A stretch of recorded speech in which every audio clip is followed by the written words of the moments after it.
Good morning again. Welcome back to Allison Customs Project Car TV. Today I'm working on my forklift again, and I don't know if I mentioned it last time when I was working on it, but I blew out the seals in the top of this cylinder. I may not even have put that video out yet, but anyway, I've blown out the seals in the top of this cylinder, and the reason is because I didn't follow the advice I'm about to give you. I put all new hoses and everything when I basically rebuilt the engine. I just, like all my other projects, Project Creep, I replaced all the hydraulic hoses, things that were easier to get to while I had everything apart. Well, I got the top and bottom hoses stuck in there and I didn't label them. So they have exactly the same fittings on each end, and the cylinder has the same fittings, so when I installed them, I got them reversed. And when I was pressuring up, I was putting pressure into the return, and I talked to a friend of mine that owns a machine shop, and he said probably just blew a bunch of gunk through all the seals, and so it blew the top seals out, and I've put them back in. I've tried sealing them a couple times. Doesn't work, so the cylinder's gonna have to come out and be rebuilt. So I've gone ahead and labeled my hoses so that I don't, because I did get them on correctly eventually, and got that all working, or got that done. So what I need to do now is take both lines loose, and then I'll put a union between them and hook them together so that I can still drive the tractor part around.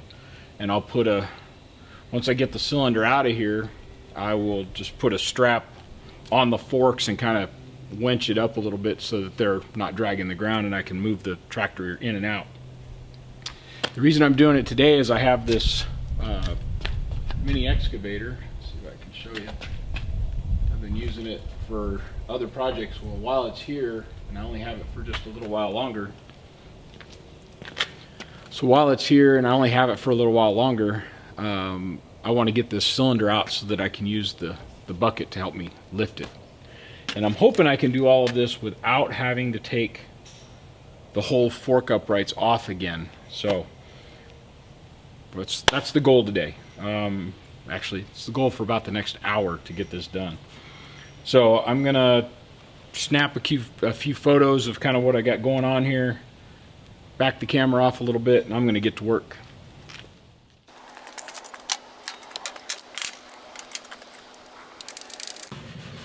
Alright, so that part's done. So that takes a 7/8 and a 1-inch wrench, plus I used a 7/8 a 1-inch crowfoot for the swivel.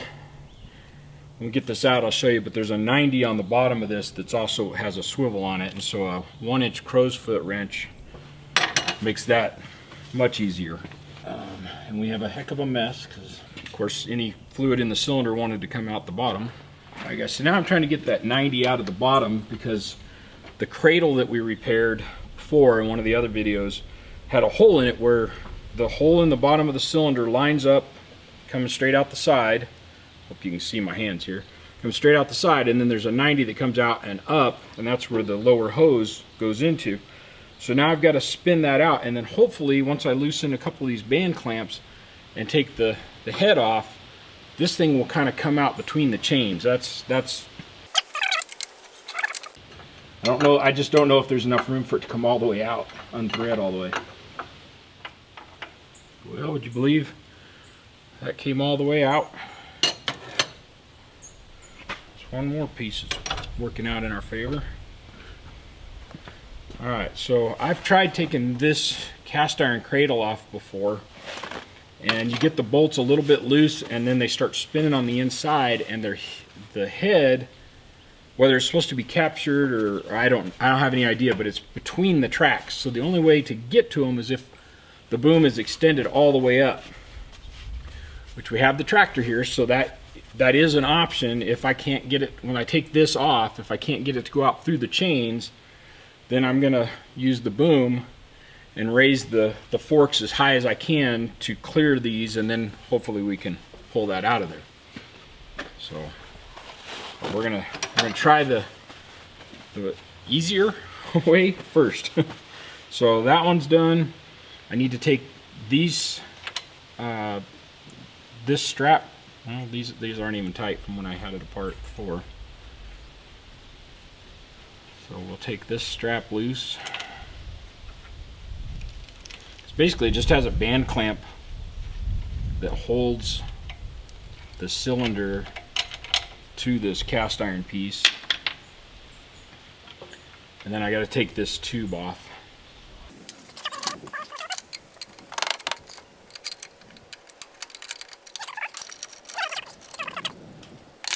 Alright, so far we've used a 1-inch wrench, a 7/8" wrench, a 11/16 socket, and a 1-inch crow's foot.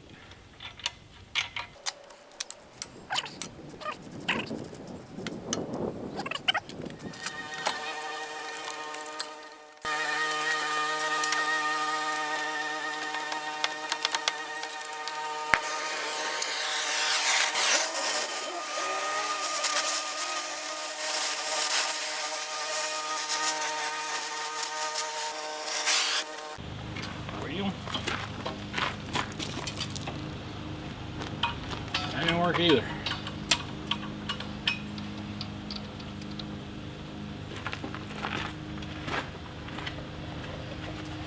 I'll put one more pressure on it and see if there's any chance it'll free up, but I think we're down to, well, maybe.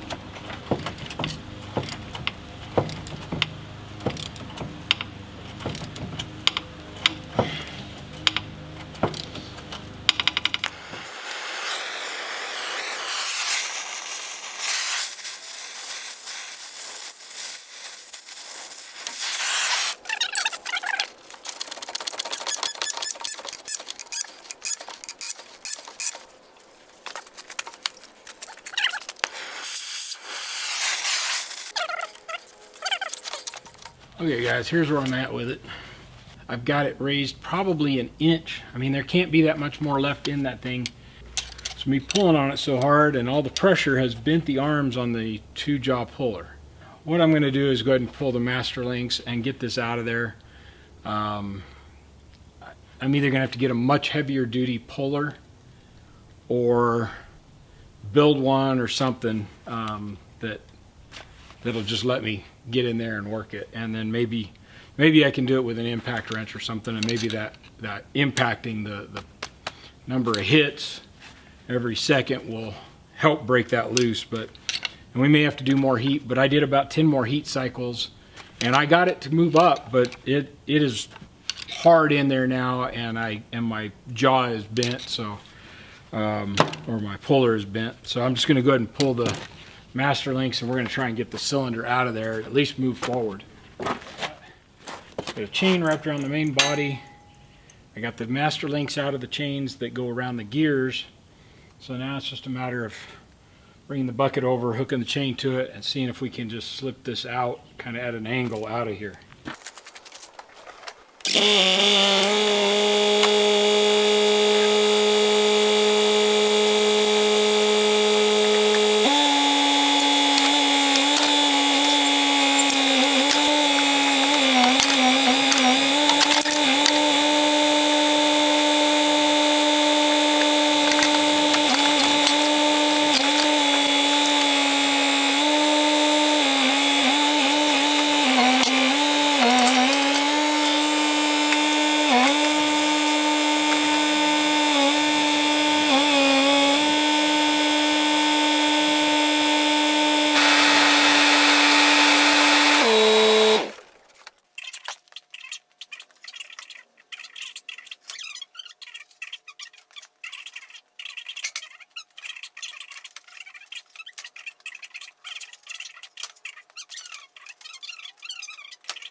editing the video for this forklift rebuild or cylinder rebuild, whatever, I realized I really didn't do a whole lot of talking towards the end of the video, and honestly there was almost an hour of video that I cut out, just me turning wrenches on it and stuff that you couldn't see anything.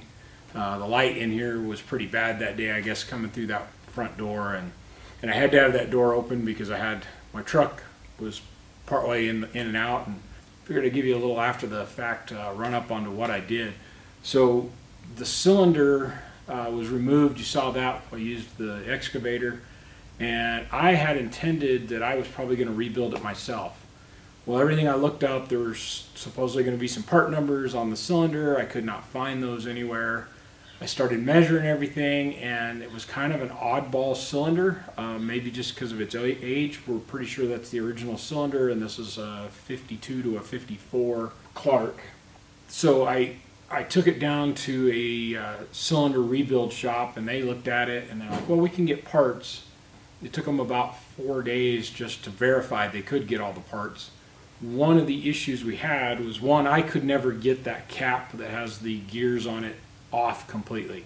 I think I showed you that. I heat cycled that thing and used my puller until it was destroyed, and so they ended up, rather than me building something heavier duty or buying something heavy duty, they just pulled it as part of the rebuild.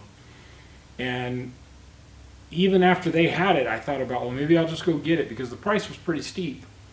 But the cylinder of the main chamber there was so rusted out, and like when I bought this, it's going on 5 years ago, the gentleman I bought it from told me that all the cylinders have been rebuilt, and parts of it looked like that could be true, but others didn't, so I never really knew. But it functioned, it worked, I didn't care. And had I not hooked up the lines backwards and blown the seals or whatever I did to it out of it, I'd still be using it the way it was.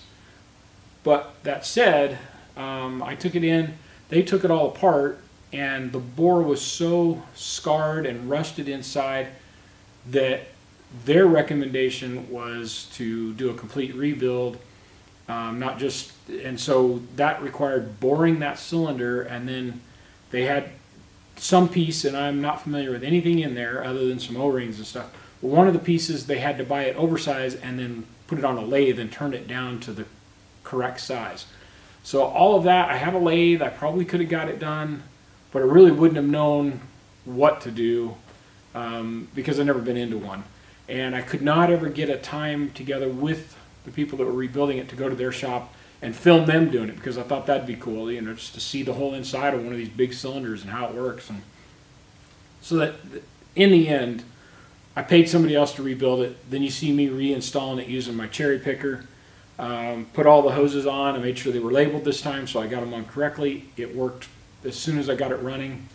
Well, you saw me having to do a little welding on the back, and what that was about is when I was moving, I have a big area of just dirt and gravel between concrete and the inside of this building, and to get this forklift in here, because it is not all terrain at all, it is barely all concrete, I had to use that excavator. I got it partway in, and then I just used the excavator to push it. Well, while I was doing it, I couldn't see at some of the points, and I bent those brackets all over the place. So I've got them mostly straightened. I still have to work on the top ones, and I'm probably just gonna have to apply some heat and then repaint them. And that's it. You saw me put my first part up on the balcony where I've been building that, and so it's doing what I intended when I built this balcony. For the future of it, it's got a little oil leak, which is where I had to take the tappet cover off and redo the tappets back when I was having troubles getting it running.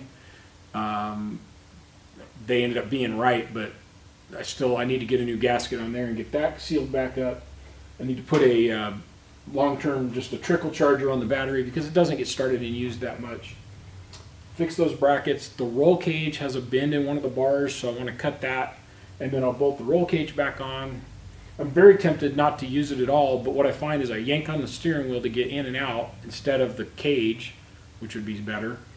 And the first time I have something super heavy up there and high and it falls off and hits me in the head, and right before I'm dead, I think to myself, well, damn, if I had the roll cage, I'd have been safe. But so we're going to avoid that. Other than that, just I want to get it finished, getting it painted the blues to match. It's supposed to look like Luigi, something like that from the Cars cartoon that my grandkids thought that would be cute. So that's what we're aiming for. I need to get a new steering wheel. This one's been all damaged over the years. So it's come together. It functions correctly. It works well. It starts right up. And I'm happy with it. Well, that's the rundown on all of that. That's why I was doing all this work. Thanks for watching. Please like and subscribe. Give me a thumbs up. Whatever else you can find on there. And we'll see you again next week.